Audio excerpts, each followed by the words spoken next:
নমস্কার বন্ধুরা, again welcome আমাদের ইউটিউব চ্যানেলে। এই মুহূর্তে একটি গুরুত্বপূর্ণ আপডেট নিয়ে উপস্থিত হয়েছে এসএসসির বিষয়ে। দেখতে পাচ্ছ, আবেদনকারীর বাড়তি 10 দিন সময় সুপ্রিম কোর্টে পিছোচ্ছে এসএসসির পরীক্ষা। 10 দিন কিন্তু পিছিয়ে যাচ্ছে। তোমরা জানো, যোগ্য চাকরিতে স্নাতকে মানে যারা গ্র্যাজুয়েশন করেছো 45% নম্বর, মানে 2016 সালে যারা ছিল তাদেরই কিন্তু হবে। ঠিক আছে, কী বলছে সুপ্রিম কোর্টে পরীক্ষার আবেদনের সময়সীমা সমাপ্ত হয়েছে 27শে জুলাই। আরও 10 দিন আবেদনের সময় দেওয়া হলো। 27 জুলাই শেষ হয়েছে এবং 7 থেকে 14 সেপ্টেম্বর এসএসসির পরীক্ষা হওয়ার কথা ছিল। সেই পরীক্ষা পিছিয়ে যেতে পারে নভেম্বর পর্যন্ত। ঠিক আছে, যারা মানে স্কুল মাস্টারের জন্য পরীক্ষা বসছো তাদের জন্য এই নিউজটা, যারা অনেকে বসতে পারছিল না নাম্বারের জন্য, তাদের জন্য কোর্ট কিন্তু এই রায় দিয়েছে, খুব গুরুত্বপূর্ণ তাদের জন্য।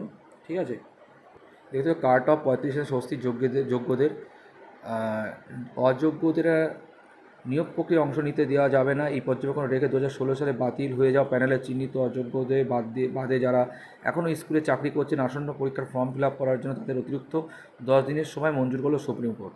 এর জেরে গোটা প্রক্রিয়ায় বাকি দিনক্ষণ একইভাবে পিছিয়ে দেওয়ার নির্দেশ দিল বিচারপতি সঞ্জয় কুমার ও বিচারপতি সতীশচন্দ্র শর্মার বেঞ্চ। পাশাপাশি নয়া নিয়ম মেনে স্নাতক ও স্নাতকোত্তরে ন্যূনতম 50% নম্বর পাওয়া যে নির্দেশ দিয়েছিল, নতুন নিয়মে কিন্তু 50% থাকছে।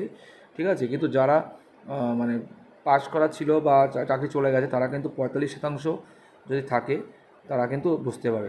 2000 সালে বিজ্ঞপ্তি মেনে 45% নম্বর তারা পরীক্ষায় বসার আবেদন করতে পারবেন। বৃহস্পতিবার আদালতের নির্দেশ সাহেব সচিবের যোগ্য শিক্ষক ও শিক্ষাকর্মীরা।